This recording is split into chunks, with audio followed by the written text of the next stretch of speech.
Esta es la tarde en el continente americano. Cuando anochece en Europa y amanece en Asia, así cae la tarde en el continente americano y transcurre la noche y el amanecer en el resto del mundo. La tarde. Hola, bienvenidos a la tarde de NTN 24, el canal de las Américas. Soy Idania Chirinos, como siempre, un gusto y un compromiso acompañarlos cada día. Comenzamos en Colombia, donde en menos de una semana líderes de la protesta que ha venido realizando se han convocado para mañana a un segundo día de paro general, en rechazo a las políticas del gobierno del presidente Iván Duque. Así lo anunció Diógenes Orjuela, presidente de la Central Unitaria de Trabajadores, uno de los sindicatos más importantes del país. Las marchas que comenzaron el jueves pasado en la primera jornada de paro dejan en 6 días 4 muertos en la calle. ¡Viva el paro nacional! ¡A parar para avanzar! Y quien justamente encabezó este miércoles la primera reunión con el gobierno de Colombia, que concluyó sin acuerdos, fue el presidente de la CUT. Durante 3 horas el gobierno de Colombia y los promotores del paro nacional se reunieron en la Casa de Nariño, sede del gobierno en Bogotá. Las centrales obreras y representantes de otros sectores sociales le entregaron al presidente Duque un documento con los temas que han motivado las movilizaciones. Juan Pablo López, periodista en NTN 24 en Bogotá, tiene información. Juan Pablo, buena tarde para ti. ¿Qué tal? Un saludo, muy buenas tardes. Desde el Palacio Presidencial en Bogotá, desde la Casa de Nariño, el presidente Iván Duque ha convocado a una gran conversación nacional para discutir 6 ejes temáticos, 6 diferentes temas. Esto para darle atención a las personas que han estado protestando en los últimos días en el marco del paro nacional. Sin embargo, eso hay que dividirlo en 2 partes. Primero, la gran conversación nacional que ha citado el presidente Duque de diferentes sectores. Por ejemplo, hoy estaba citado el sector de empleo y economía y sector productivo. Mañana los estudiantes y el jueves van a estar citados los que tienen que ver con el tema de anticorrupción. Pero el paro nacional, y esta es la otra parte, los convocantes al Comité del Paro Nacional han dicho que quieren tener un trato exclusivo con el gobierno y separado de la gran conversación nacional. De este Comité del Paro hacen parte cerca de 20 instituciones y organizaciones. Todavía no se ha llegado a un acuerdo de una agenda de diálogo. Sin embargo, esta mañana se reunieron aquí en la Casa de Nariño con el presidente Iván Duque. Les tenemos los detalles en el siguiente informe.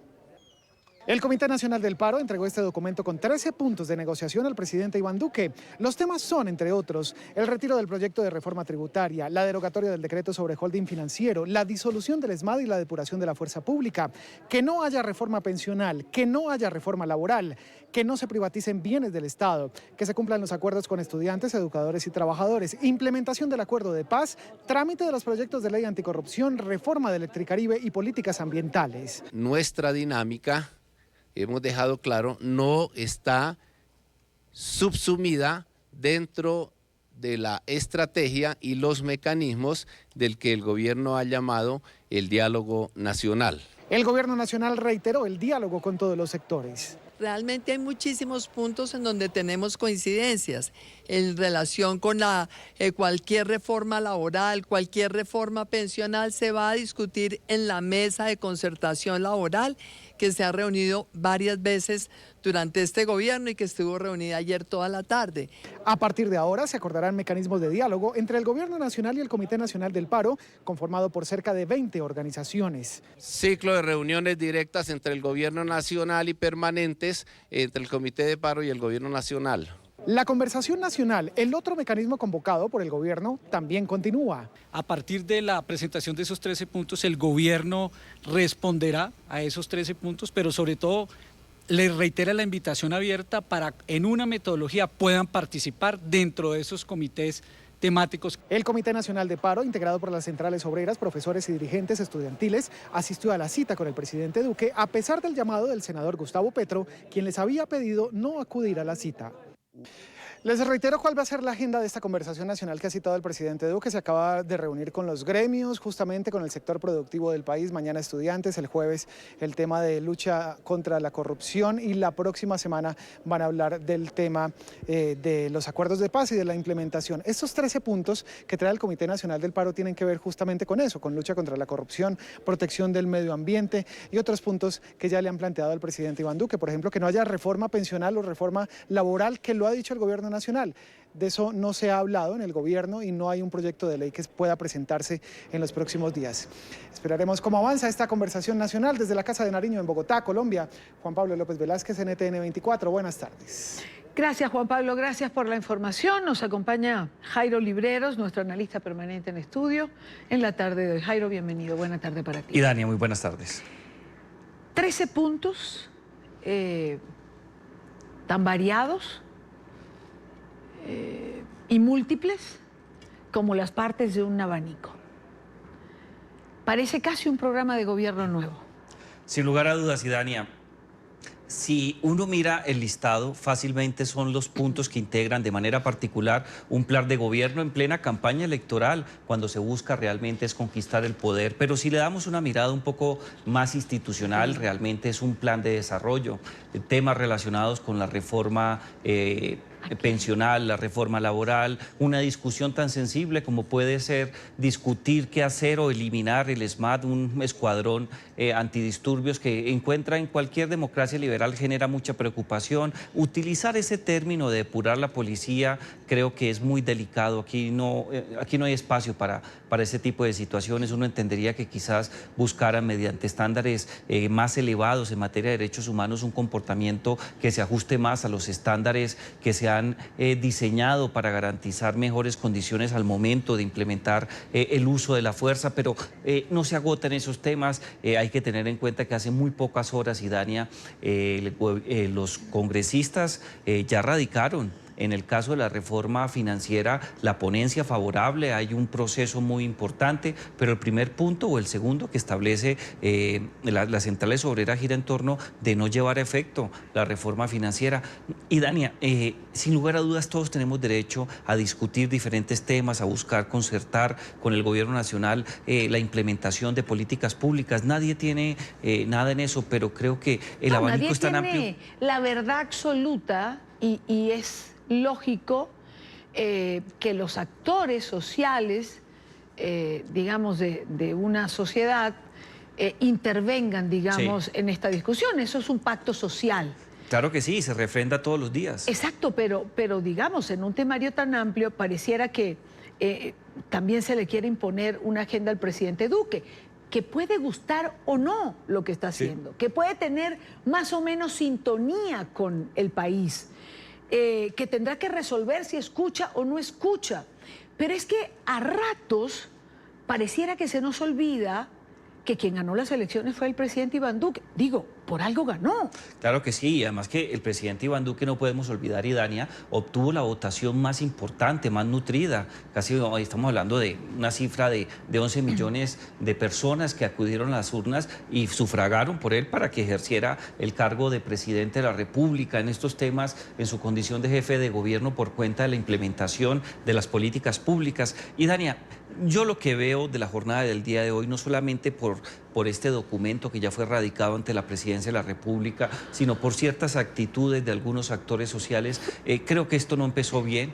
Ahí ya, no digamos que se levantaron de la mesa, porque la mesa nunca fue instalada, pero ya hubo un primer encontrón, no estuvieron de acuerdo con la invitación.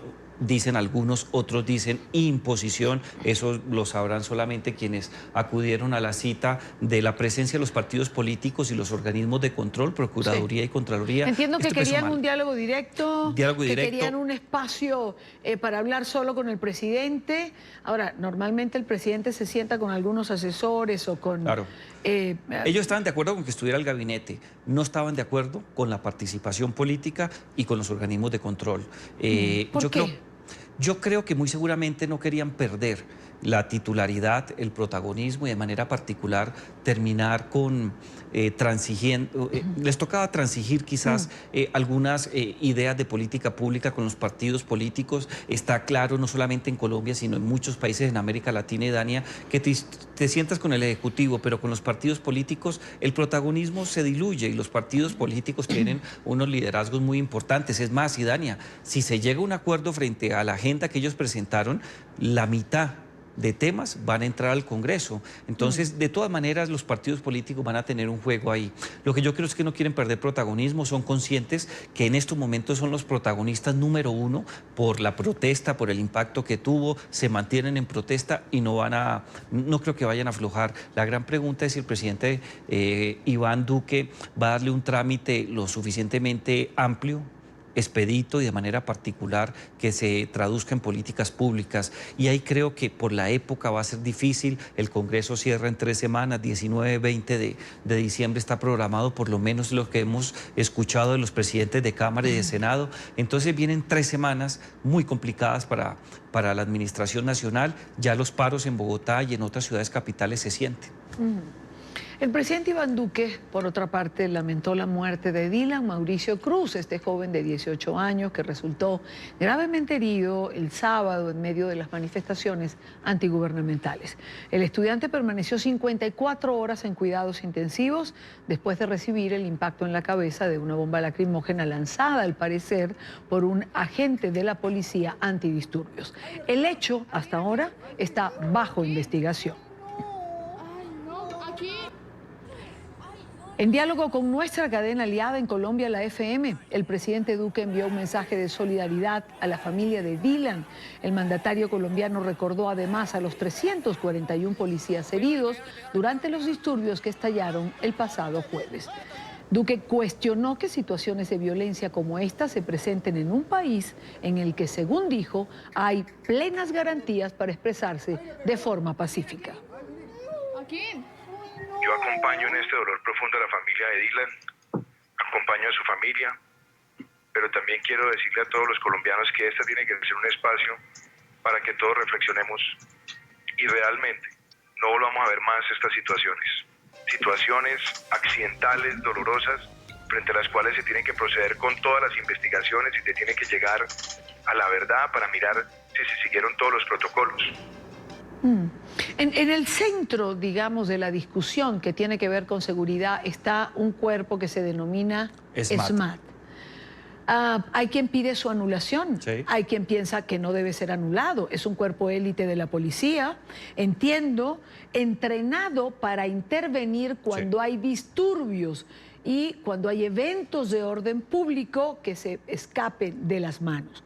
¿Es el cuerpo indicado para atajar una marcha cuando esta es pacífica antes de que se pierda, digamos, las indéresis, como lo hemos visto ya al caer el día normalmente? Y Dania, aquí el mensaje tiene que ser claro, no solamente para Colombia, sino para todas las democracias liberales. En los sistemas democráticos constitucionales, los servicios de policía, en el caso colombiano, el servicio de policía se llama Policía Nacional, siempre tienen cuerpos antidisturbios. Son cuerpos que no solamente tienen estándares internacionales, sino que obedecen a una dinámica claramente identificada ante aglomeraciones por cuenta de espectáculos, pero de manera particular, cuando se trata del ejercicio de la protesta pacífica, existe un escuadrón que tiene una formación especializada, un cuerpo de hombres y de mujeres que saben manejar este tipo de situaciones. Todos los servicios de policía de las democracias tienen un cuerpo especializado para este fin. Con ello, me adelanto a la respuesta a tu pregunta, y Dania, toda democracia liberal va a tener un cuerpo especializado que se encargue de este tipo de situaciones. En todos los países del mundo, y Dania, creo que traer a la mente lo que son las diferentes reuniones del G20 o diferentes eventos que se dan en América Latina, siempre vamos a ver un cuerpo especializado que busca manejarlo. Desde ese punto de vista, respuesta, Idania, no es posible acabar el SMAT, eso no va a ocurrir en Colombia. El ejercicio de la fuerza es uno de los principios prioritarios de los Estados-nación, ha sido refrendado no solamente por las cartas políticas de los diferentes países que tienen asiento en Naciones Unidas, sino que tiene una regulación internacional. Pensar que lo van a sacar, eso no va a ocurrir. Muy seguramente en un juego se puede cambiar el nombre, pero realmente lo que ha ocurrido... Se puede cambiar el nombre, se puede reestructurar, pero igual tampoco puedes perder un cuerpo que da protección finalmente a la sociedad civil, a la sociedad, aunque en y a este los momento manifestantes. se ha cuestionado, Claro a los manifestantes, pero quedarse desprotegido sin un cuerpo de este tipo... No va a pasar, Idania, eso no va a pasar. Y no se trata de una respuesta equivocada o poco asertiva, no. Todas las democracias liberales tienen esos cuerpos, se requieren, son garantes de muchas cosas. Lo que sí podemos discutir es quizás la formulación de ciertos protocolos y los manuales de procedimiento. Quizás sea necesario, como lo demuestran hechos relacionados con el incidente de la muerte de Dylan, quizás tenemos que mirar si el estándar del uso de la fuerza, el principio de legalidad, el principio de necesidad y el principio de reciprocidad están siendo bien manejados, si los controles externos funcionan. Eso sí lo podemos hacer, pero acabarlo no va a pasar. Hagamos contacto con Carlos Raigoso. Él se encuentra en las afueras del hospital donde muriera finalmente este joven Dylan Cruz. Carlos, bienvenido, buena tarde. Hola, ¿qué tal, Idania? Jairo, muy buenas tardes para ustedes, todos los televidentes que nos ven en Latinoamérica a esta hora. Miren, son las 4 de la tarde, 19 minutos en Bogotá, Colombia. Estamos afuera del Hospital Universitario San Ignacio, esto es en la carrera séptima, en el oriente de la capital colombiana, y es el centro de estas manifestaciones, porque Dylan se convirtió en el espíritu de todos esos estudiantes colombianos que hoy marchan en Colombia, que llevan 6 días de paro, y quiero mostrarles lo que pasa a esta hora. Se ha convertido en un altar, en un lugar simbólico, y hasta hace pocos minutos un líder indígena lideraba una oración que se elevó en este lugar por la memoria de Dylan Cruz. No paran las manifestaciones de cariño desde que se conoció su muerte el día de ayer. Durante la noche hubo una velatón, había marchas en este sector, muchas personas pararon acá, vinieron, cantaron, como ustedes ven, nutrieron este altar con carteles llenos de mensajes, encendieron velas, trajeron flores, oraron, y muchos de ellos madrugaron a seguir en este ritual. Trajeron instrumentos, cantaron, y entre todos ellos se han unido en una sola voz de solidaridad, de reconciliación y de rechazo a estos hechos. La familia de Dylan, su hermana Denise, lo ha dicho: Dylan no se puede convertir en un símbolo de más violencia, tiene que ser un símbolo de reconciliación. Queremos que con esto ya pare lo que está pasando en Bogotá, lo que está pasando en toda Colombia. No queremos más marchas, no queremos más manifestación, queremos sentarnos a dialogar y llegar a un acuerdo justo para todos. En este momento ustedes ven un grupo de jóvenes también que está sentado encendiendo velas, se han hecho varios minutos de silencio en este lugar. Lo que sí sabemos es que horas más temprano el cuerpo de Dylan fue trasladado a medicina legal, donde se está realizando la necropsia para poder encontrar todos los detalles que permitan avanzar en esta investigación y determinar las causas de su muerte, determinar responsabilidades también. En este momento se presentan 7 concentraciones y bloqueos de vías por las manifestaciones que se están realizando de manera pacífica en la capital colombiana. También hay reporte de otros hechos similares en algunas ciudades de Colombia, y mañana será una larga jornada porque hay un paro de 24 horas que comienza sobre las 9 de la mañana. Nuevamente, después de esas mesas de conversación, han decidido todos los sectores sociales en esta Mesa Nacional del Paro en salir nuevamente a marchar. Aquí permanece este altar y va a estar hasta el último día de este paro. No está definido cuándo se va a levantar este lugar de acá, que se ha convertido en un lugar simbólico para los estudiantes, para estas marchas. Es un punto de reflexión, un punto de oración para poder llegar acá y dialogar, también de reflexionar sobre todo lo que está pasando en Colombia, encontrar un nuevo camino y poder darle una solución final y feliz a esta situación. Son las 4 de la tarde, 22 minutos. Seguiremos atentos en NTN 24 acá afuera del Hospital San Ignacio a todo lo que pase después de conocerse el fallecimiento de Dylan. También vamos a estar muy atentos de lo que serán las honras fúnebres, su velación, su funeral y por supuesto a esas próximas declaraciones de la familia que, reiteramos, han pedido que Dylan se convierta en un símbolo de reconciliación y que por él se llegue a un acuerdo y se acabe la violencia en Colombia. Soy Carlos Raigoso para NTN 24. Feliz tarde. Gracias, Carlos. Gracias por el informe. Carlos Raigoso. Bueno, es lo que pide la familia, ¿no? No más violencia, sí, sino paz. Sin embargo, no se ha cumplido una semana de esa primera convocatoria paro nacional y Colombia se apresta a vivir el día de mañana, miércoles 27, un segundo paro nacional, con lo que eso implica, con las pérdidas para la economía y con el riesgo de que la situación en un momento determinado se vaya de las manos y la violencia se imponga. ¿Es lo deseado? Por supuesto que no. No, para nada. Pero es lo que hemos visto que ocurre, lamentablemente. Así es, y Dani, es más, recuerdo muy bien la entrevista que tuvimos el jueves de la semana pasada con el doctor Cabal, el dirigente gremial, que nos contaba las cifras casi que astronómicas, o por lo menos en una situación bastante preocupante de las pérdidas que se dan por cuenta del lucro cesante en una época que ya abre el escenario de Navidad, en donde muchos comerciantes tienen la oportunidad no solamente de realizar sus actividades comerciales, sino que es una actividad que nosotros como ciudadanos empezamos a movernos en busca de adquirir cierto tipo de productos que hacen parte de la celebración de fin de año. Y si a eso le sumamos igualmente lo que puede ser los daños por cuenta, los gastos por los daños que se presentan, puede ser muy calamitoso, puede afectar la economía. Y Dani, hay que tener en cuenta que Colombia este año, lo dice la CEPAL, pero también el Banco de las Américas, que se conoce como la CAF, también el Fondo Monetario, coinciden en que Colombia va a crecer por encima del promedio en América Latina. El CEPAL, en un informe muy bueno que tú y yo tuvimos la oportunidad de analizar, afirma que Colombia va a crecer seguramente con fecha 30 de diciembre de este año a un porcentaje del 3.4% del PIB, proyectado al 3.5%, y América Latina va a crecer al 0,1% y muy seguramente el otro año 0,2%. Entonces, son temas que nos van a afectar porque la tasa impositiva va a tener una reducción sensible, muchos comerciantes van a tener problemas con el stock de mercancías, muchos ciudadanos se van a molestar, y yo creo que 2 paros en menos de 8 días va a tener un impacto negativo. Claro, y lamentablemente esas cifras de la economía, que son cifras positivas, que son cifras buenas para el país, no llegan, no se entienden, no se digieren con facilidad por el grueso de la sociedad. Jairo, gracias por acompañarnos como siempre. Y Dania, siempre es un placer estar contigo aquí. Igual para mí. Hay diferentes focos en la capital de Colombia. Más adelante haremos contacto seguramente con alguno de ellos. Hay algunos trancones, como coloquialmente se le dice en Colombia. Son calles cerradas y esto, más temprano que tarde, termina trayendo problemas.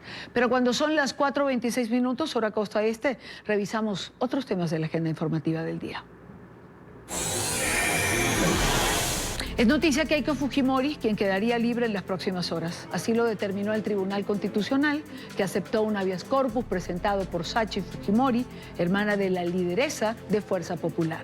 La decisión del tribunal, que implica la liberación inmediata de Fujimori, se concretó tras una votación de 4 a favor contra 3 en contra de los magistrados. El pedido empezó a estudiarse desde la semana pasada y le permite a la ex candidata presidencial continuar el proceso judicial por corrupción con la constructora brasileña Odebrecht en libertad.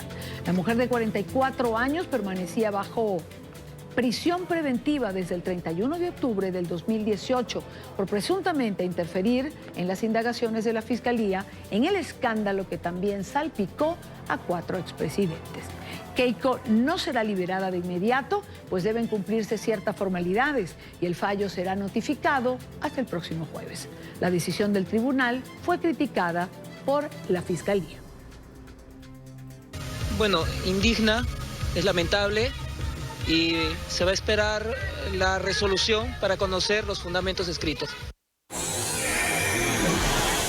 Es noticia el canciller de Chile, que habló hoy en Washington ante la Organización de Estados Americanos para dar a los países miembros del organismo un balance de la situación de su país. Dice que las manifestaciones legítimas demuestran un descontento con el desarrollo económico que no ha llegado a todos por igual. Emiliana Molina en Washington tiene el reporte. Emiliana, buena tarde. Así es, Idania, ¿qué tal? Muy buenas tardes. Pues recordemos que desde que explotaron estas manifestaciones el pasado 18 de octubre en Chile, pues el día de hoy Human Rights Watch le entregó en sus manos un informe de esta situación al presidente de ese país, Sebastián Piñera, donde detallan el uso excesivo de la Policía Nacional chilena en múltiples ocasiones, no solo en las calles, sino también en centros de detención, donde se han detenido supuestamente alrededor de unas 15.000 personas en su totalidad, muchas de estas que ya han sido puestas en libertad. Por otro lado, el canciller Teodoro Rivera pues dijo hoy ante los países miembros de este organismo que estas manifestaciones son legítimas y que no hay que cerrar los ojos ante esta situación. Sin embargo, dice que es una advertencia también para todos los países del hemisferio occidental, en especial por la crisis que atraviesan múltiples de los países. Entre estos, pues no hizo mención a ninguno en específico, pero recordemos las manifestaciones en Ecuador, en Bolivia y más recientemente también en Colombia. El secretario general de la OEA, Luis Almagro, por su parte respaldó al gobierno de Sebastián Piñera y asegura que la OEA está con ellos y que la democracia se soluciona con más democracia.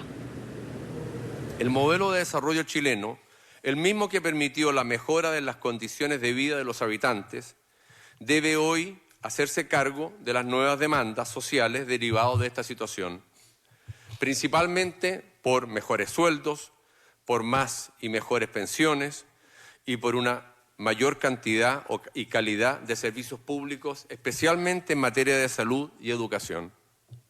Su gobierno ha sido contundente. La democracia tolera la protesta, pero no el vandalismo.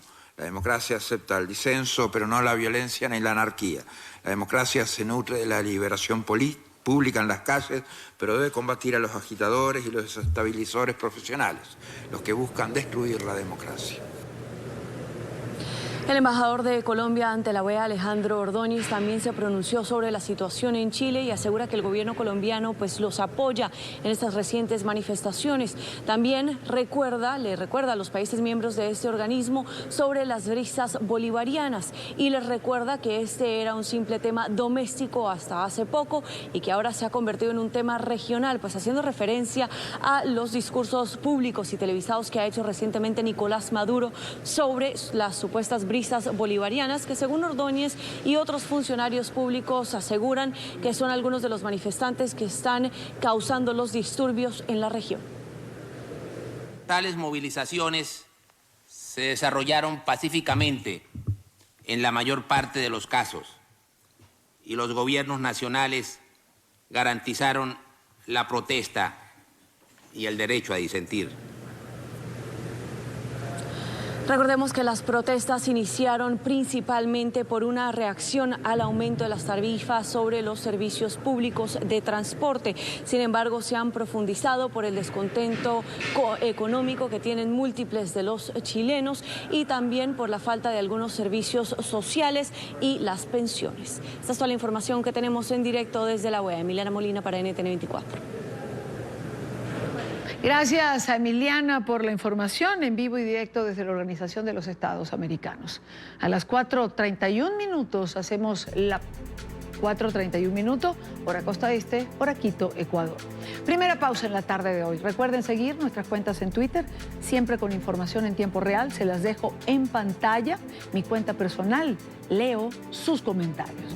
Al regreso, el panorama en Bolivia. ¿Qué pasa después de haber promulgado la ley electoral? ¿Cómo ve o cómo se ve desde el exilio lo que ocurre en Bolivia? Vamos a tener la oportunidad de conversar sobre esto con quien fuera el vicepresidente de la República de Bolivia, el vicepresidente de Evo Morales, Álvaro García Linera, nuestro próximo invitado. Ya venimos. Continuamos con más en la tarde de hoy. Es noticia la designación del primer vocal del Tribunal Supremo Electoral de Bolivia por parte de la presidenta interina Yanine Áñez y que deberá organizar nuevas elecciones presidenciales tras los cuestionados comicios del 20 de octubre. En una entrevista con un canal privado de televisión, el designado Salvador Romero anticipó que los comicios bolivianos no podrían celebrarse antes del 22 de enero, fecha en la que debía comenzar un nuevo periodo presidencial. Romero evitó mencionar una posible ampliación del mando de las autoridades transicionales que, según confirmó la Asamblea Legislativa Plurinacional, también debe terminar el próximo 22 de enero. Las antiguas autoridades electorales presentaron su renuncia después de que una comisión de la OEA concluyera que hubo manipulación en el conteo de votos en las pasadas elecciones generales, en las que el expresidente Morales, exiliado hoy en México, se perfilaba como ganador. Asumo la responsabilidad consciente del crucial y complejo momento histórico que vive el país. También de la labor que junto con los colegas que elija la Asamblea Legislativa deberá desplegar el organismo electoral en los próximos meses y años. Se requiere reencontrar la misión auténtica del Tribunal Electoral como una institución independiente de los poderes y de los partidos, garante de procesos incluyentes, equitativos y honestos, que desembocan en resultados verídicos sobre los cuales se construyen gobiernos legítimos y a la larga una democracia sólida. 4:40 minutos, hora costa este de los Estados Unidos, hora Bogotá, Colombia. Quiero saludar a Álvaro García Linera, ex vicepresidente de Bolivia. Señor García Linera, bienvenido. Buena tarde, gracias por estar en NTN 24. Y Dania, muy buenas tardes y gracias a usted por la amabilidad de entrevistarme. Señor García Linera, el Congreso finalmente ha aprobado una ley electoral que se ha promulgado y se aprueba evidentemente con votos de su partido, del Movimiento al Socialismo. Implica que tanto usted como el expresidente Morales están de acuerdo con esta ley. Y Dania, el día, si no me equivoco, sábado 10 de noviembre, el día que renunciamos, horas antes de renunciar, propusimos al país 3 cosas. Elección de nuevo órgano electoral, nuevas elecciones y Álvaro y Evo Morales no candidatos. Eso fue el día 10. Han pasado casi 15 días, 32 muertos a bala, cerca de 400 heridos, cerca de 1000 detenidos y el resultado ahora es el mismo. Va a haber nuevo órgano electoral, se va a convocar elecciones y Evo y Álvaro no van a ser candidatos. Nuestra propuesta fue esa de inicio el día 10 de noviembre. Sin embargo, la intención era deshacerse de organizaciones, sentar la mano a los sectores populares, imponer un gobierno de facto con muertos de por medio, y el resultado es que ahora tenemos lo mismo que planteamos hace 15 días atrás. Ahora, si ese fue el planteamiento un día antes de la renuncia, ¿por qué renunciaron? ¿Por qué no insistieron en esta propuesta? Insistimos, hicimos todo lo posible, pero policía y Fuerzas Armadas se dieron la vuelta. La policía se amotinó, desconoció el orden legal y las Fuerzas Armadas, a través de su comandante en jefe, le pidió al presidente Evo que debiera renunciar. Ya no se podía hacer nada. Mientras los órganos de la coerción legítima del Estado se dan la vuelta, lo que usted tiene ahí es un golpe de Estado, porque perdió el control de instituciones que nunca deben deliberar y siempre deben estar sometidos al mando civil. Cuando llegamos al punto del golpe de Estado, señor García Linera, yo lo vi a usted y al hoy expresidente Evo Morales renunciando ante las cámaras, ante los medios de comunicación. ¿Por qué renunciaron? Es decir, un golpe de Estado es un golpe por las armas cuando se depone un gobierno. Ustedes podían no haberlo hecho y denunciar en cámara un golpe de Estado que estaba en desarrollo o que los estaban obligando a salir. Por lo siguiente, porque ya desde días anteriores se habían formado grupos de civiles, bandas paramilitares, en muchos casos sicarios, que debió ver usted las imágenes. Agredieron a más de 10.000 mujeres que venían a marchar en paz, secuestraron a una alcaldesa de una provincia rural, la arrastraron por la calle, la pisotearon, la golpearon, le cortaron el cabello, le echaron sangre roja, quemaron casas del presidente Evo, su casa particular, una casa sencilla, de su hermana, de los ministros, de dirigentes sindicales. Se desató un conjunto de hordas, de grupos paramilitares que comenzaron a agredir, intimidar, quemar casas, quemar instituciones, quemar colegios que había construido Evo Morales. Se avecinaba un enfrentamiento social terrible, encima la policía y los militares se dan la vuelta. Evo dice, no quiero derramamiento de sangre, no voy a permitir que haya muertos en Bolivia, prefiero renunciar y que sea el mecanismo constitucional del Estado que se haga cargo del gobierno a través de la Asamblea Legislativa. Y el resultado fue que, a pesar de renunciar a nuestra victoria electoral, a pesar de renunciar a la gestión de gobierno, faltando meses que acabara nuestra gestión, por lo menos 2 meses, estos grupos prefirieron desconocer eso y hacerse con el poder, matar. Son 32 muertos que algún día, hoy, en 10 años, en 5, en 1 año, alguien tiene que responder por esas matanzas terribles en mi país. Claro, la pregunta sería, señor García Linera, ¿se evitó con esa renuncia los muertos, los heridos, los detenidos? ¿Renunciaron para evitar algo que pasó?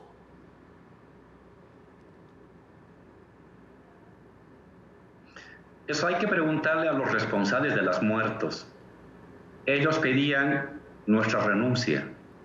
Ellos pedían que las elecciones sean anuladas. Lo hicimos. Se anularon las elecciones a pesar de que ganamos con más del 10.5% sobre el candidato perdedor. Nuestra renuncia, renunciamos.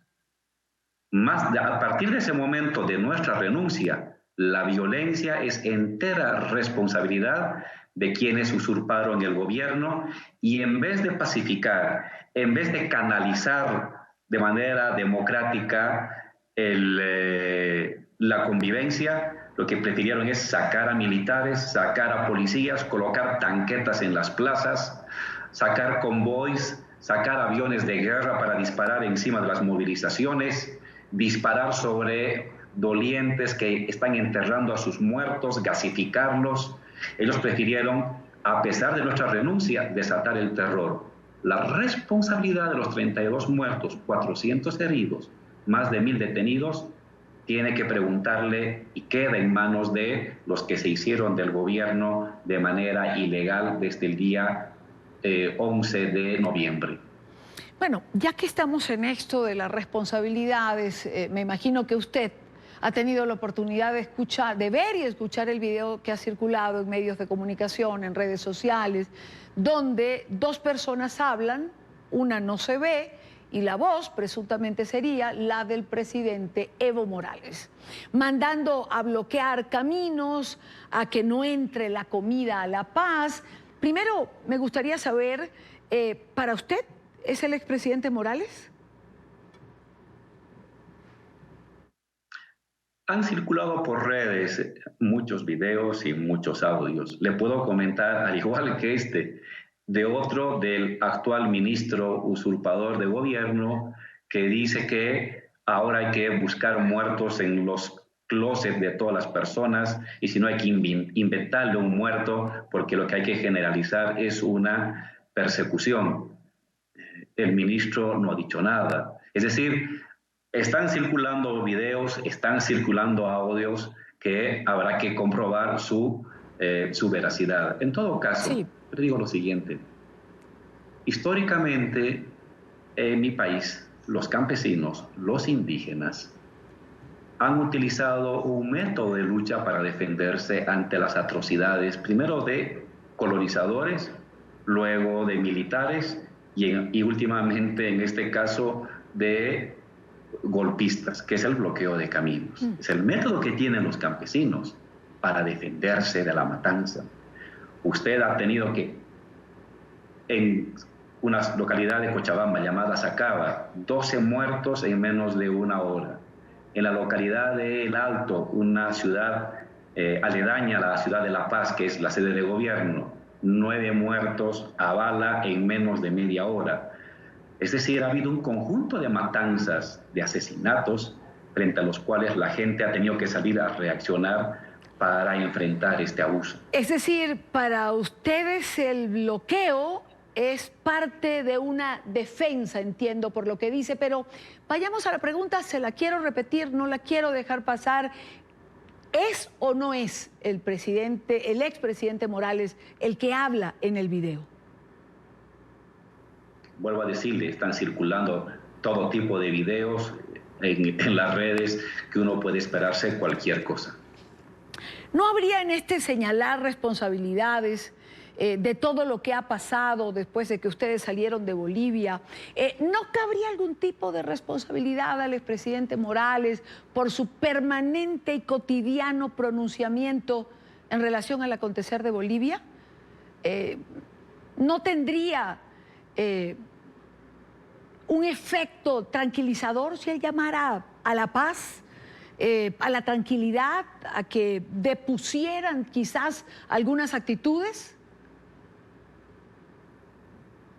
Si usted se fija en todas las entrevistas que hicimos desde el día al día siguiente que llegamos, si no me equivoco, un día lunes o un día martes a México, al día siguiente el presidente hizo una conferencia de prensa y luego ha estado en muchos medios internacionales. En todos ellos, en todas las conferencias públicas, porque no pierde el derecho para hablar de lo que sucede en Bolivia. Sí. El asilo pone un conjunto de restricciones sobre opinar sobre la vida política de México o del país que nos acoge con generosidad, pero no nos quita el derecho a tener nuestra opinión sobre lo que pasa en nuestro país. Y ahí el presidente Evo permanentemente ha convocado: basta de muertes, de una buena vez canalicemos una salida constitucional a este golpe de Estado mediante la convocatoria de elecciones. Y como usted me preguntaba al principio, ¿quién cree que ha viabilizado la aprobación de convocatoria de elecciones? Nosotros, nuestra bancada. Nosotros tenemos 2/3 de la Asamblea Legislativa Plurinacional, tanto en senadores como en diputados. Esa ley ha sido aprobada por propuesta de la bancada del Movimiento al Socialismo. ¿Quiénes han aprobado la ley? La bancada del Movimiento al Socialismo. Lo que reafirma una vez más que nuestra propuesta desde un inicio, desde el día 9-10 de noviembre hasta el día que se apruebe esta ley, fue salida legal, salida constitucional, basta de masacres, basta de detenciones, basta de tanquetas y de aviones de guerra sobrevolando ciudades y movilizaciones sociales, y que se vaya a elecciones y que la gente elija a su nuevo gobernante lo más pronto posible. Sin embargo, hay quien señala, quizás es la crítica que se está haciendo en estos momentos, que esas intervenciones cotidianas, frecuentes del expresidente Morales, no digo la suya porque creo que no, lo he visto poco, pero del expresidente Morales no contribuyen a la pacificación de Bolivia, insistiendo en el golpe de Estado, proponerse como fórmula de pacificación, insistir en retornar a Bolivia. Hay quien señala que esto no son llamados a la paz precisamente. Es que mire, no hemos salido de mi país porque hemos robado. No somos ladrones. No hemos salido de mi país porque hemos matado. No somos asesinos. ¿Por qué no tenemos derecho a regresar a mi país? No somos corruptos. No somos asesinos. Somos gente que ha pensado y que ha trabajado por la estabilidad de mi país. Nosotros hemos convertido al 30% de los bolivianos en clase media en una década. Nosotros, ha sido nuestras políticas. Nosotros, el presidente Evo a la cabeza, ha convertido a los indígenas, continentalmente despreciados, en personas respetadas, con dignidad, con igualdad, y que ahora miran de frente a las personas en las ciudades. ¿Por qué teníamos que avergonzarnos de eso? ¿Por haber trabajado en favor de los pobres? por haber dignificado a los indígenas, por haber construido la economía más próspera del continente, que crece en promedio anualmente 4.5 al 5% anual. ¿Tenemos que avergonzarnos de ello? Por supuesto que no. Tenemos derecho a regresar a nuestro país. No vamos a ser candidatos, no vamos a ser candidatos, porque sabemos de que nos temen. Nunca han podido ganarnos. Desde que hemos sido los dos candidatos, nunca nos ha ganado las fuerzas opositoras. Está bien, no vamos a ser candidatos, pero tenemos derecho a caminar por la calle. Tengo derecho de llevar a mi hija a la guardería. Evo tiene derecho a reunirse con sus sindicatos, con sus compañeros obreros y campesinos para hablar. No va a ser candidato, pero tenemos derecho a la ciudadanía. No nos hemos ido ni por ladrones ni por asesinos. Nos hemos ido porque nos han obligado a renunciar y no queríamos que haya muertes en mi país. Señor García Linera, ¿por qué no se quedaron con todo eso que usted enumera, con todos esos logros y que muchos reconocen y que usted ha venido mencionando digamos que se consiguió en una primera etapa de gobierno? ¿Por qué insistir en un cuarto mandato? ¿Por qué buscar y darle la vuelta al resultado de un referéndum que dijo no a una reforma constitucional para buscar un nuevo periodo? Lo decía el expresidente Lula: mi amigo Evo se equivocó queriendo buscar un cuarto mandato. Es decir, es Lula. Bueno, en primer lugar, uno no quería eternizarse. El pueblo es el que define. Al fin y al cabo, quien va a votar si uno se queda o no se queda es el pueblo. Y en la última elección ganamos como el 47.5% de los votos, 10.34% por encima del segundo candidato. Pero la pregunta es, ¿por qué otra vez volver a candidatear? Porque nuestra estructura política, Irinia, no es una estructura partidaria clásica. Nosotros somos una confederación flexible de organizaciones y de movimientos sociales. Y la decisión de insistir, de ver la manera legal y constitucional para reinsistir en la candidatura de Evo ha sido de las organizaciones sociales, la Central Obrera Boliviana, la Confederación Campesina. Podía haber encontrado otras personas mucho más capaces que nosotros, mucho más eficientes, mucho más representativas, por supuesto, pero fue decisión de esas organizaciones. En mi caso, yo le dije a Evo: yo ya no quiero ir, Evo, contigo, te he acompañado acá, voy a ser tu chofer, voy a hacer lo que tú quieras. Siempre he buscado que los indígenas gobiernen Bolivia y lo hagan de buena manera, pero fue otra vez la Central Obrera Boliviana, que agrupa a los obreros de las minas, de las fábricas, del petróleo, a los profesores, a los maestros, que dijeron: Álvaro, tienes que acompañar otra vez a Evo. Esa es la dinámica de nuestra organización social. Pero las organizaciones tampoco pueden estar por encima de un resultado que finalmente produjo la votación del pueblo boliviano. El referéndum, señor García Linera, dijo no. Si el pueblo es tan importante, si el pueblo no quería la reforma constitucional, ¿por qué no se quedaron allí? ¿Por qué se le buscó esa vuelta? Insisto.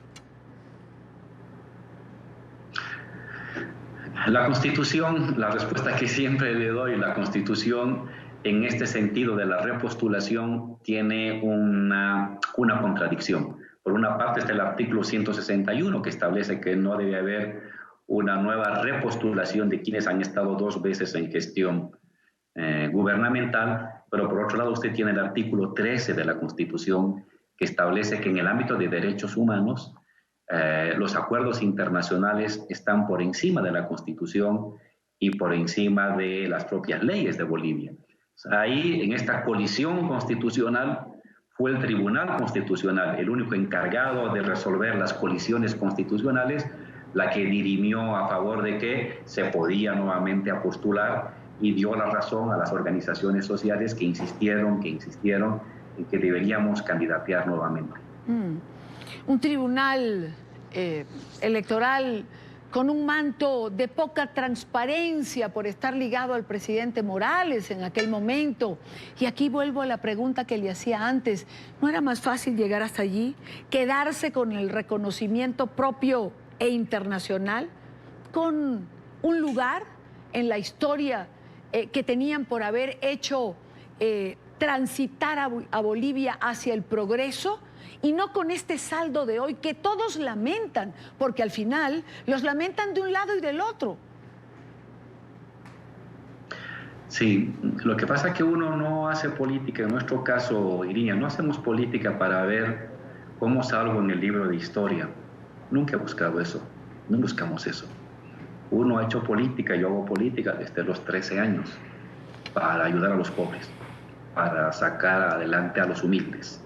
Siempre ha sido nuestro compromiso con la gente más sufrida, con la gente más sacrificada. No ha sido para ver cómo uno queda registrado en los manuales de historia, no. Esa es una manera, en particular para mí, muy pequeña de ver el compromiso político.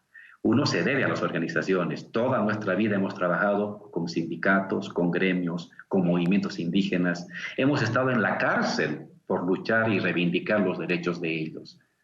Y ahora ha tocado asumir esta responsabilidad, pese a las conflictividades y a la colisión constitucional que se estaba dando.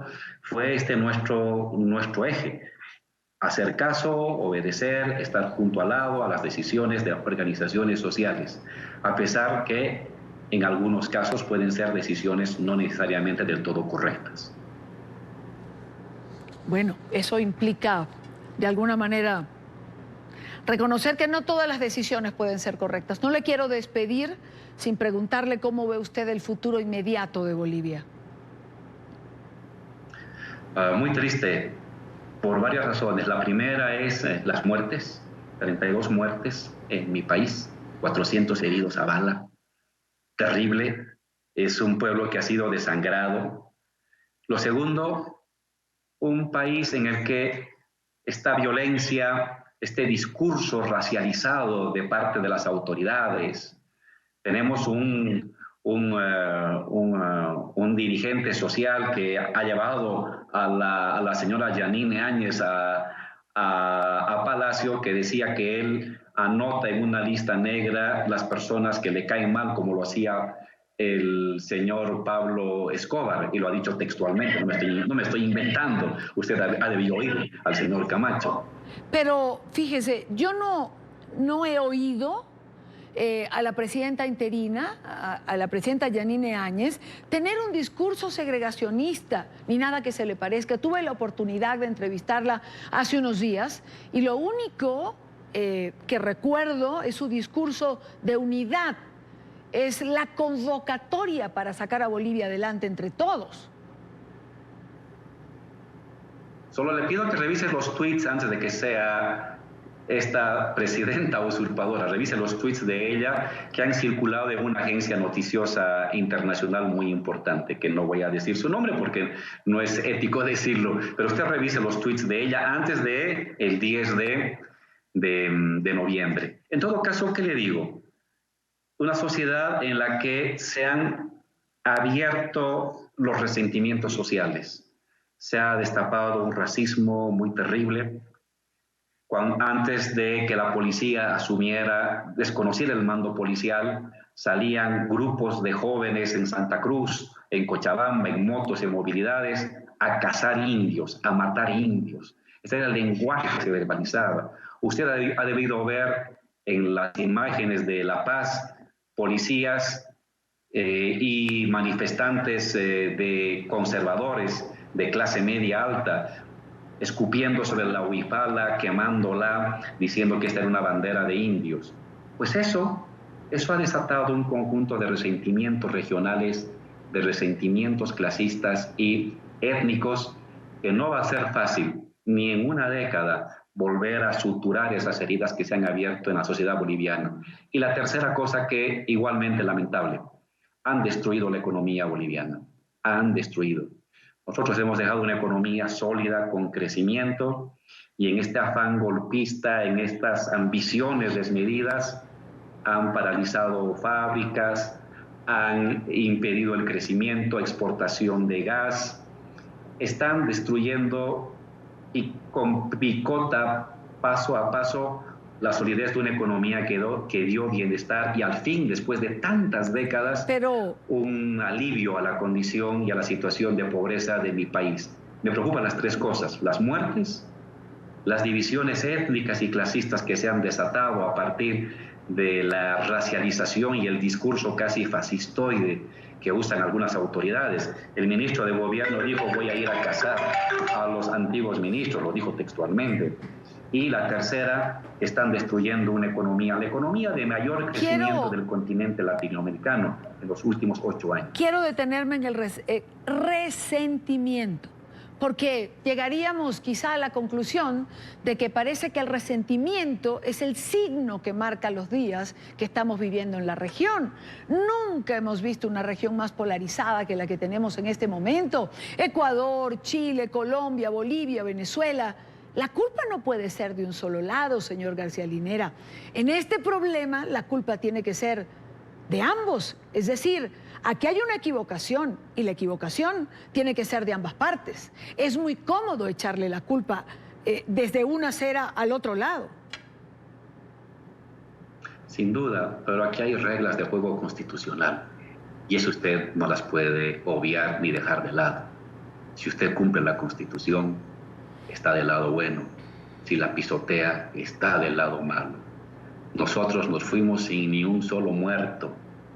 La señora carga en sus espaldas, en su responsabilidad, 32 muertos. Evidentemente que hay que ver a ambos lados, pero hay cosas tan obvias, tan evidentes, que tampoco uno puede dejar de lado.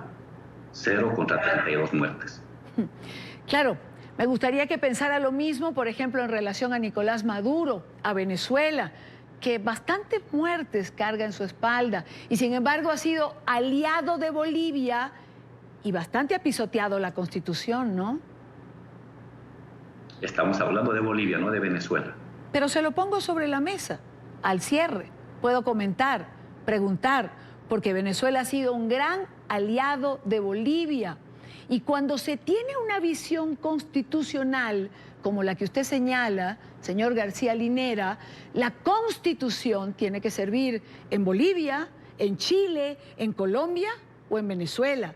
Y los derechos humanos son derechos humanos en todos lados. Y si se violan, hay que estar contra esta violación, ¿o no?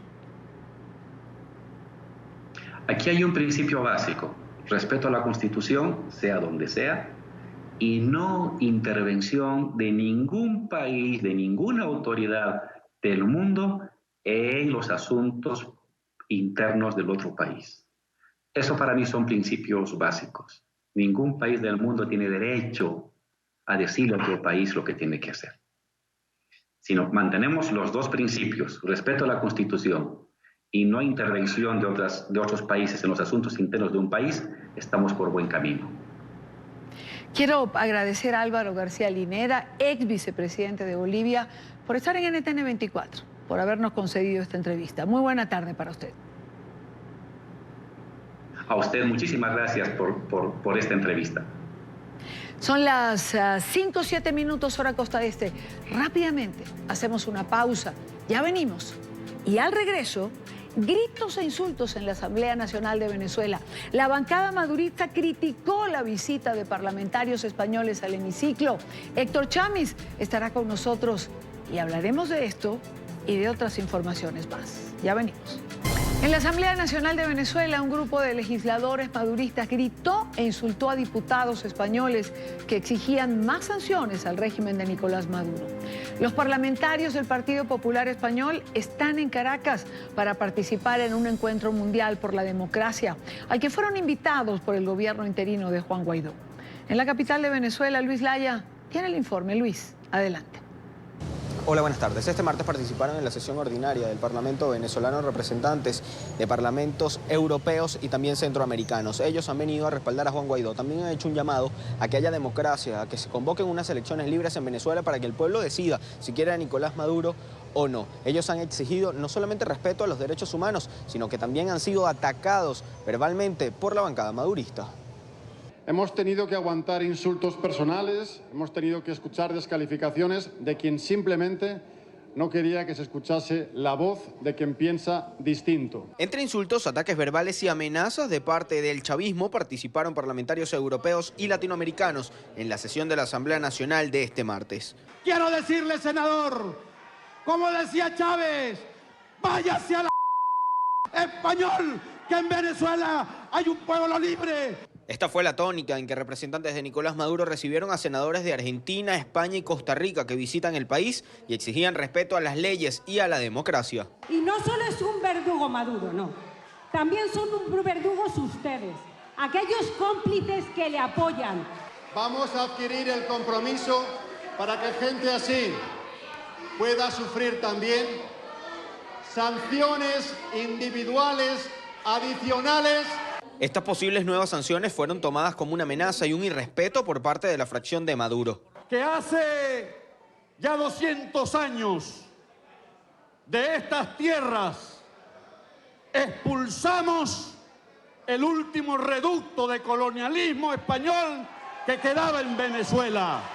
Además, desde la bancada del PSUV nunca dejaron de gritar improperios y calificar de fascistas a los visitantes. Esta afrenta fue respondida por el senador argentino. Porque no hay nada que se parezca más a un fascista que un populista sin votos. Soy peronista de la primera hora, pero no aguanto los ladrones. Así que no me vengas a hablar de peronismo.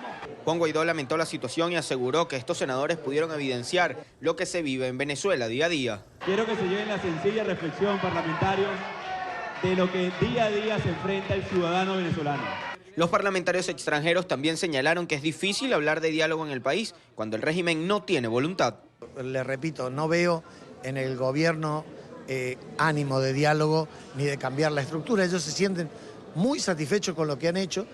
Cuando en un parlamento como este existe tal falta de libertad, ¿cómo no lo estará pasando el pueblo venezolano cuando no hay testigos delante? La representación de los 5 países que han visitado Venezuela presentó un acuerdo en el que también han firmado Juan Guaidó y diputados a la Asamblea Nacional Venezolana. Este será llevado a distintos parlamentos de sus países y también de Europa para que haya nuevas acciones sobre el régimen venezolano. Desde Caracas, Venezuela, para la tarde de NTN 24, Luis Alejandro Olaya. Gracias a Luis Alejandro. Quiero saludar ahora a Héctor Chamis, que nos acompaña en la tarde de hoy, como lo hace cada martes. Héctor, bienvenido, gracias por estar allí.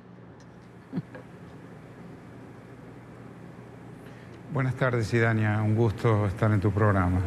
¿Podía esperarse otra cosa? Es decir, que lo que acabas seguramente de escuchar que ocurrió en la Asamblea Venezolana, es decir, en el momento en que le abrieron las puertas a los diputados del chavismo que volvieron, imaginarse un escenario como este no era difícil.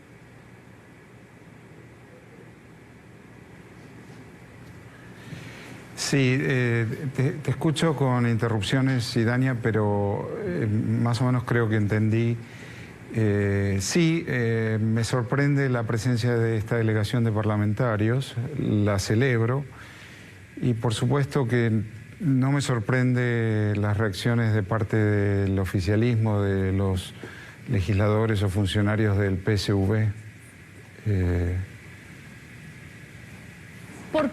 ¿Por qué te sorprende la presencia de esta delegación de parlamentarios españoles? No, me sorprende por la valentía, en primer lugar, de esos parlamentarios, por la capacidad, la entrega de seguir apoyando la democratización de Venezuela y seguir inclusive viajando a Venezuela, lo cual supone un peligro por los riesgos que corren frente a un régimen criminal que detenta y usurpa el poder. En ese sentido me sorprende, pero también lo apoyo y los elogio fuertemente. Héctor, quiero hablar de tu columna. Que titulaste De Bolivia a Venezuela, usurpación y cohabitación. Y haces una comparación entre lo que ha sucedido en Bolivia, o está sucediendo, mejor dicho, con un gobierno de transición. pero tomas distancia, porque al final no sabemos qué va a pasar con Bolivia, si lo logra o no, es la gran pregunta. Pero vas al año que ya lleva Guaidó, digamos, en este gobierno interino, que se planteó unos puntos a seguir, pero dices que nunca como antes estuvo más distante la democratización, la nueva democratización de Venezuela, la vuelta a la democracia. ¿Por qué, Héctor? ¿Por qué tan lejos lo ves?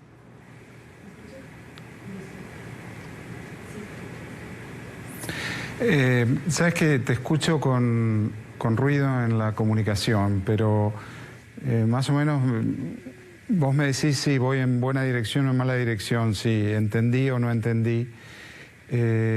Yo creo que sí, desde la juramentación de Juan Guaidó ha habido una secuencia, cese de la usurpación, gobierno de transición y elecciones libres, en esa particular secuencia, no en cualquiera, y eso aparentemente está siendo alterado.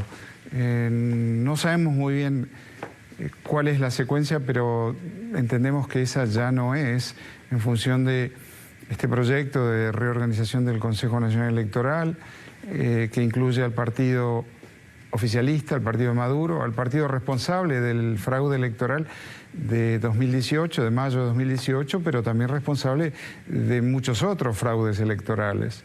Y en ese caso es un escenario incierto. Todo esto origina aparentemente en las negociaciones y conversaciones de Oslo y de Barbados, que continúan siendo secretas. No ha habido últimamente reuniones, pero los resultados de esas conversaciones continúan siendo secretos, solo es inferencia en función de ciertos anuncios parciales, y entonces la comunidad internacional está confundida y tiene que espera los fundamentales apoyos internacionales de Juan Guaidó y su interinato. Claro. Espera una aclaración y una rectificación también, porque si estas elecciones no son organizadas, proyectadas elecciones, no son organizadas por otro Consejo Nacional Electoral y por otro régimen electoral, que de eso no se dice nada, bueno, entonces volverán a ser fraudulentas, claro, con toda probabilidad. Cuando he preguntado, por ejemplo, en relación a esta comisión para nombrar miembros al Consejo Nacional Electoral, me dicen que si no se nombran, lo va a hacer la constituyente, la Asamblea Ilegal Constituyente. Pero una cosa es que los nombre la Asamblea y otra que lo haga en conjunto con los diputados del chavismo que volvieron a la Asamblea. ¿Qué sentido tiene? ¿Me dices que esto es producto de las negociaciones de Oslo? Es decir, ¿esto fue parte de lo que se acordó en un momento determinado? Eso por un lado es una pregunta importantísima, pero además es un razonamiento falaz, es ante lo inevitable, es como decir, ante lo inevitable, legitimémoslo. Pero esto es como decir, bueno, si eso hubiera sido el razonamiento en 2018, también habrían legitimado la elección fraudulenta que se robó Nicolás Maduro, cuando supimos que, dada la posición de los partidos políticos de oposición, el verdadero ganador, entre comillas, fue el abstencionismo.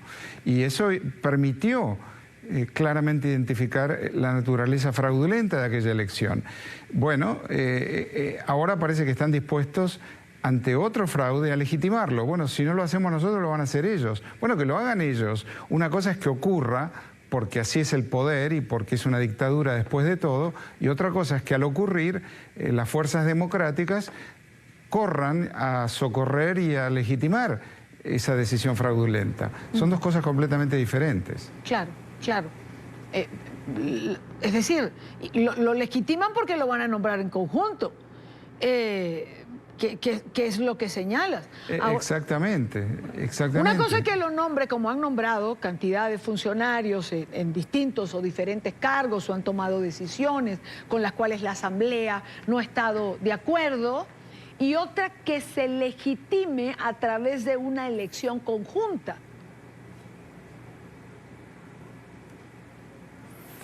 Absolutamente. Ante ese caso, el beneficiario de eso va a ser el régimen. Y ante eso, la comunidad internacional, claro, que apoyó el interinato de Juan Guaidó, que apoyó la secuencia de democratización que hemos conversado, que estaba clara, claro. y que ha desconocido el resultado de aquella elección. Y de ahí que 60 países hayan reconocido a Juan Guaidó y no a Maduro, bueno, eso quedará en la nada. Claro. Y si la Asamblea Nacional se presta a una nueva maniobra fraudulenta. Ahora, Héctor, Guaidó ha dicho que si se nombra un Consejo Nacional Electoral será sí y solo sí para una elección presidencial. Mientras que el oficialismo insiste en que el próximo año habrá elecciones para una nueva Asamblea Nacional. No sé cómo van a arreglar esta diferencia, pero en todo caso, lo que nos importa es cómo una elección presidencial, y ahí entiendo, porque entonces estaríamos alterando lo que fueron las premisas de cese de la usurpación, gobierno de transición y elecciones libres. Es decir, vamos a elecciones sin haber tenido el gobierno de transición o sin el cese de la usurpación. Aparentemente sí, ese es el caso. Y además que no se trata tan solo de cambiar la composición de las personas que ocupan el Consejo Nacional Electoral. El régimen electoral venezolano en su conjunto está diseñado para que gane el oficialismo, para que gane el chavismo. Agréguese a los nombres la conformación de los distritos, de los mapas distritales electorales, el padrón electoral, quién está registrado y quién no. Agréguese la cantidad de inhabilitados que hay. Agréguese una cuestión que el gobierno de Juan Guaidó ni siquiera menciona, el voto en el exterior de los venezolanos. En toda democracia, sus ciudadanos votan si residen en el exterior. En Venezuela estamos en 4,5 millones de venezolanos que residen en el exterior. Indudablemente que esos votos no serán para Maduro bajo ninguna circunstancia. Bueno, la elección democrática supone la inclusión de esos ciudadanos, pero la Asamblea Nacional en este proyecto de nuevo Consejo Nacional Electoral no habla del régimen, no habla de esos elementos que son indispensables a la democratización y a una elección transparente y que además no lo favorecerían a Maduro. Entonces se está prestando un juego opaco, y que puede terminar muy bien en legitimar de nuevo la dictadura. Claro, pero ¿por qué? Es decir, ¿cuáles serían las razones para haber llegado a este punto? ¿Por qué? Y aquí quiero usar el término que tú usas en tu columna de cohabitación. Es decir, ¿por qué cohabitar entonces con el régimen? ¿Por qué este cambio o este giro, si no pudimos, nos unimos?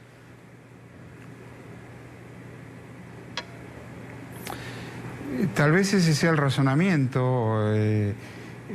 La red de democratización de Venezuela nunca estuvo más cerca que en este periodo desde el desconocimiento de aquella elección, la juramentación de Guaidó, el reconocimiento de 60 países.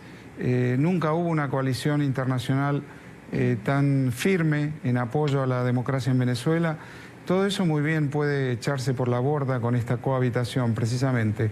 Como no podemos desalojar a Maduro del poder, vivamos con él. Y las razones no las sé, las razones corresponde a ellos que expliquen eso. Porque tanto en Venezuela, tanto en los ciudadanos y ciudadanas de Venezuela como la comunidad internacional que todos estos años ha seguido este proceso y ha apoyado la democratización del país, exige una respuesta, merece una respuesta.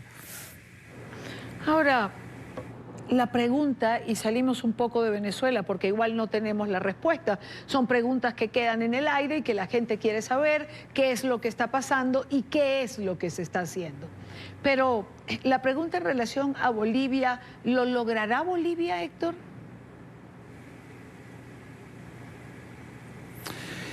Bueno, debo decir que algunas decisiones de este gobierno de transición o gobierno interino, que se lo llama de diferentes maneras, creo que han dado esperanza. Están hablando de finalmente de que la nueva elección va a ocurrir de 90 a 120 días de hoy, lo cual es positivo, es un plazo lógico.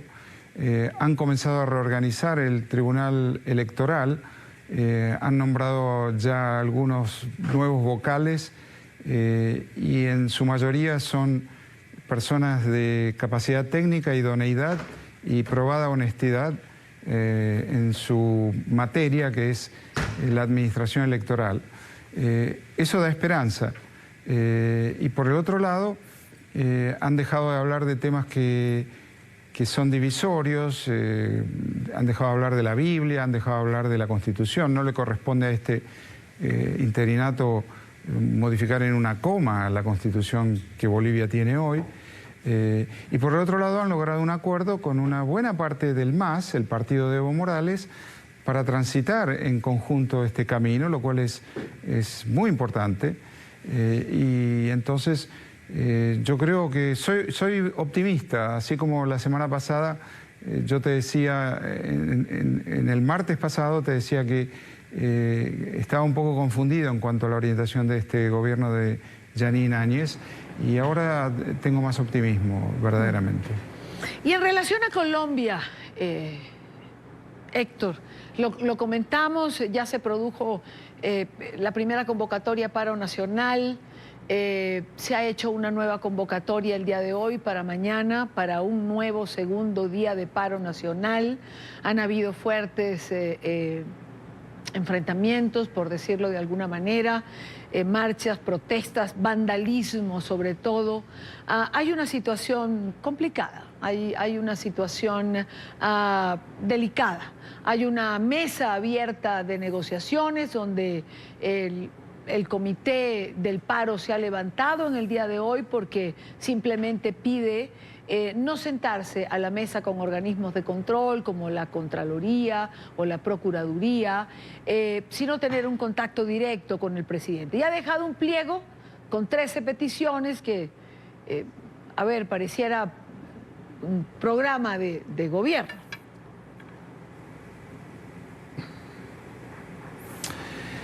Sí, y además de peticiones sobre las cuales hacen responsable a un gobierno que lleva 1 año y medio en el poder. Hay demandas que son legítimas, hay reivindicaciones postergadas que son legítimas también, pero que son muy antiguas y que tienen que ver con cuestiones estructurales e históricas de la sociedad, la política y la economía colombianas, y que nada puede un gobierno de 1 año y medio resolver todas esas cuestiones por su cuenta, y mucho menos en 1 año y medio. Esto es lo que yo creo que el gobierno debe dejar en claro.